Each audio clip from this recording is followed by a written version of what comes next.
अस्सलाम वालेकुम दोस्तों, मेरा नाम मलिक आमिर हमीद और आप हमारा यूट्यूब चैनल देख रहे हैं। मिनी दूध हमारे चैनल को कर दें जल्दी से सब्सक्राइब। दोस्तों, आज का टॉपिक बहुत ही अहम है। ये टॉपिक शायद मैंने कवर अभी तक नहीं किया अपने चैनल पे, या किया है तो शायद डिटेल के साथ नहीं किया होगा या बहुत पहले का किया हुआ होगा। तो आज की वीडियो अगर आप देख लेते हैं तो आपके कई क्वेश्चन क्लियर हो जाएंगे। दोस्तों, आज का जो टॉपिक है वो है डेड इन शेल। कि बच्चा डेड इन शेल का मतलब आसान अल्फाज में ये होता है कि बच्चा जो है वो बर्ड्स के अंडे में बनता तो है, कुछ दिन उसके अंदर मूवमेंट वगैरह भी होती रहती है, लेकिन उसके बाद वो मर जाता है, या अगर पूरा भी बन जाता है तो अंडे से बाहर नहीं आ सकता। तो इसकी क्या ऐसी वजूहत हो सकती हैं जिस वजह से डेड इन शेल की प्रॉब्लम आती है बर्ड में। वो आज मैंने कुछ पॉइंट्स जो हैं बड़ी मेहनत के साथ इकट्ठे किए हैं आपको बताने के लिए, ताकि आप लोगों के डाउट्स क्लियर हो सकें और आपका फ़ायदा हो सके। अगर आपको इस तरह का कोई नुकसान हो रहा है तो वो ना हो सके। तो बेहतर है कि आप भी अपने पास कहीं भी ये लिख लें, उन पे अमल करें, या अगर नहीं तो वीडियोस को बार बार चला के आप देख सकते हैं कि वो पॉइंट कौन से होते हैं। दोस्तों, पहले नंबर पे आ जाती है ह्यूमिडिटी, यानी कि जो होती है नमी। नमी का जो बेसिक किरदार होता है वो डेड इन शेल पे होता है। यानी कि अगर आपके बर्ड के अंडे डेड इन शेल हो रहे हैं तो इसका एक नमी भी हो सकती है। नमी नॉर्मल जो एक तमाम फैंसियर जिस पे मुत्तफिक हैं वो ये है कि कम से कम 40% होनी चाहिए और ज़्यादा से ज़्यादा होनी चाहिए 70%। इसके दरमियान जो है अगर नमी रहेगी तो आपके जो बर्ड्स के एग्स में जो बच्चे बनेंगे वो प्रॉपर बाहर भी आ जाएंगे। लेकिन अगर 40 से नीचे आ जाती है या 70 से ऊपर चली जाती है तो फिर ज़ाहिर प्रॉब्लम बन सकती है, फिर डेड एंड सेल का मसला आएगा और आपके बर्ड के जो मतलब बच्चे होंगे वो अंडों के अंदर ही मर जाएंगे। दूसरे नंबर पर जो पॉइंट है दोस्तों वो है इन ब्रीडिंग। अब इन ब्रीडिंग का क्या मतलब होता है, आसान अल्फाज में समझा दूं कि कज़न मैरिज जिस तरह इंसानों में होती है कि अपनी खाला के घर शादी हो गई या फुप्पो के घर हो गई या मामू के घर हो गई, तो बर्ड्स में ऐसे होता है कि अगर मैं आपको आसान अल्फाज में समझाऊं तो लोग क्या क्या करते हैं, खास तौर पर अगर ज़ेब्रा फिंचेस की मैं बात कर लूँ, ये वैसे पॉइंट मैं आपको तमाम बर्ड्स के लिए बता रहा हूँ। तो मिसाल मैं ज़ेब्रा फिंच की दे रहा हूँ कि अगर आपने फ़र्ज़ करें 4 जोड़े लेके आए हैं और आपने यही सोच लिया कि मैं इन्हीं 4 जोड़ों से ब्रीड को आगे बढ़ाऊँगा और मैं जो है 50-60 जोड़े करूँगा। अब 4 जोड़े जब अंडे देंगे, उनमें से बच्चे निकलेंगे, वो जब बड़े होंगे तो वो वहीं पे फिर रहे होंगे।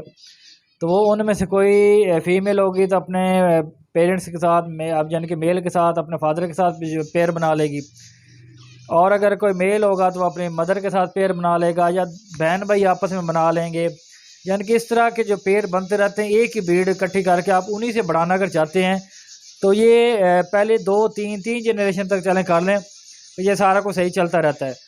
उसके बाद फिर ये प्रॉब्लम आना शुरू हो जाती हैं। इनमें ये होता है कि बच्चे मर जाते हैं, या बच्चे बीमार पैदा होते हैं, उनके पाँव वगैरह मुड़े होते हैं, या उन पे पर नहीं होते, या इस तरह के कमज़ोर लागड़ से होते हैं।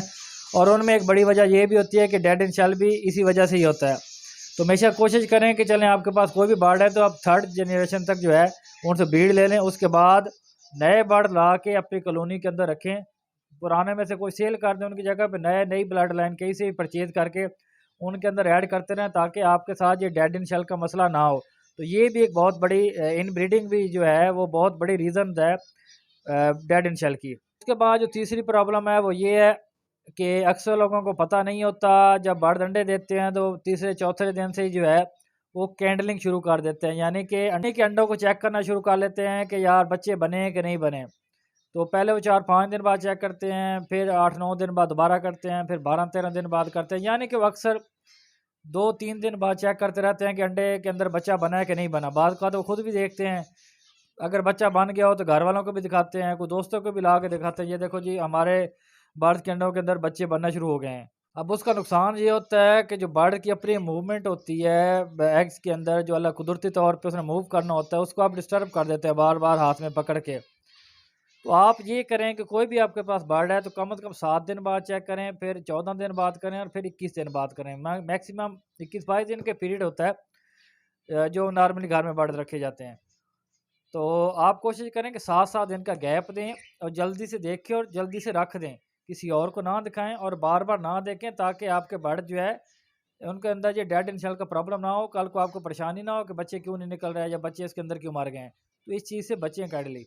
जो चौथा पॉइंट है वो ये है कि आप अपने बर्ड को डाइट प्लान क्या दे रहे हैं। अब मैं अगर ज़ेब्रा फिंच की मिसाल दूँ तो कुछ लोग जो हैं सिर्फ उनको जो है वो दाने पे ही रखते हैं कि ये इनको दाना ही देना है और नहीं दे सकते। यानी कि अगर लाइक जिस तरह मैं कहता हूँ खुश झींगा, तो वो कहते हैं जी बहुत महंगा है जी, हम नहीं दे सकते। और अल्लाह के मतलब महंगा है तो फ़ायदा भी तो आपको ही होना है ना। कल को आपके बर्ड ज़्यादा अंडे देंगे, ज़्यादा बच्चे निकलेंगे, सेल करके प्रॉफिट भी तो आपको ही होना है ना, वो किसी और को तो आपने दे नहीं देना।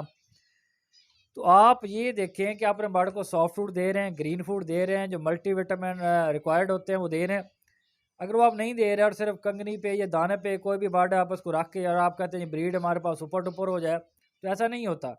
हो सकता है आपके अंडों के अंदर जो है, बर्ड के अंडों के अंदर जो बच्चे बन जाएँ तो बाहर नहीं आ सकेंगे, क्योंकि वो देखिए पावरफुल नहीं होंगे ना, पूरी तरह सेहतमंद नहीं होंगे, तो वो बाहर नहीं आ सकेंगे।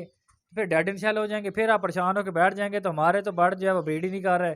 ब्रीड कैसे करेंगे? उनकी जो बेसिक रिक्वायरमेंट है पिंजरे के अंदर हमने पूरी करनी है, वो करें। पैसों की टेंशन ना लें, इन्होंने उन्होंने ही आपको पैसे कमा के देने हैं। तो जो भी महँगी से महँगी चीज़ है या सस्ती से सस्ती है, अगर उनकी ज़रूरी है, तो प्रोवाइड करना आपका काम है, वो किसी और ने नहीं करना। तो ये भी एक बहुत बड़ी रीज़न होती है डेड इन शेल की। पाँचवां और जो आखिरी पॉइंट है, उससे पहले छोटी रिक्वेस्ट है कि हमने खुश्क झींगा, ड्राई प्रॉन का आखिरी स्टॉक मंगवा लिया हुआ है।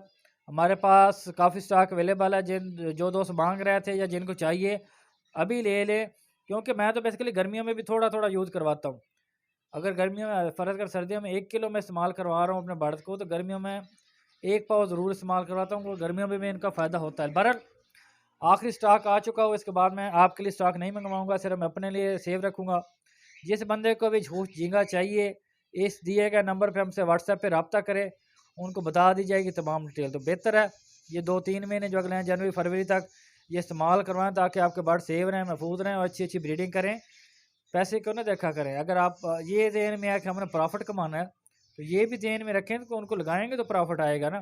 खाली दाने-दूने पे रखेंगे तो फिर प्रॉब्लम बनती रहेंगी, फिर ब्रीड ही नहीं करेंगे या बच्चे मर जाएँगे वगैरह-वगैरह, इस तरह के सीन होते रहेंगे। तो जिसको खुश झींगा चाहिए हमारे से नंबर पे रब्ता करें, आपको मिल जाएगा, आपके घर पे मिल जाएगा।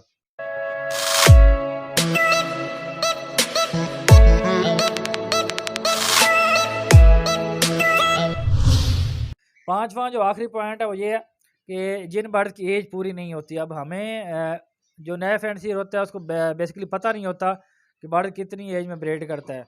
वो दुकानदार के पास जाता है, दुकानदार उठा के दे देता है, वो उसे आके ब्रीड पे लगा देते हैं। ब्रीड में भी 2-3 महीने रहते होते हैं। बर्ड भी बाद का हीट पे आए होते हैं, अंडे दे देते हैं, बच्चे थोड़े बहुत बन जाते हैं, लेकिन बच्चे मर जाते हैं। इसलिए परेशानी का सामना बनता है कि बच्चे अंडों के अंदर मर क्यों रहे हैं। तो बेसिकली वो यही रीज़न होती है कि उनकी एज पूरी नहीं होती, और जब एज पूरी नहीं होगी, अंडे वगैरह देंगे तो डेड एंड शेल ही होने हैं ना, फिर और क्या होना है उनका। तो कोशिश करें कि जो भी बर्ड आप लेके आ रहे हैं उसकी पहले मुकम्मल मालूमात आपके पास होनी चाहिए, फिर लेके आएँ, फिर उसको ब्रीड पे लगाएँ, तो आपको ये डेड एंड शेल के जो है प्रॉब्लम फेस नहीं करनी पड़ेगी। दोस्तों ये 5 मेजर पॉइंट थे डेड एंड शेल के, उम्मीद है आपको समझ आ गए होंगे। अगर समझ आ गए तो हमारे चैनल मिनी जू को सब्सक्राइब कर दें। मिलते हैं आपके साथ अगली किसी और मालूमाती वीडियो में, तब तक के लिए अल्लाह हाफ़िज़।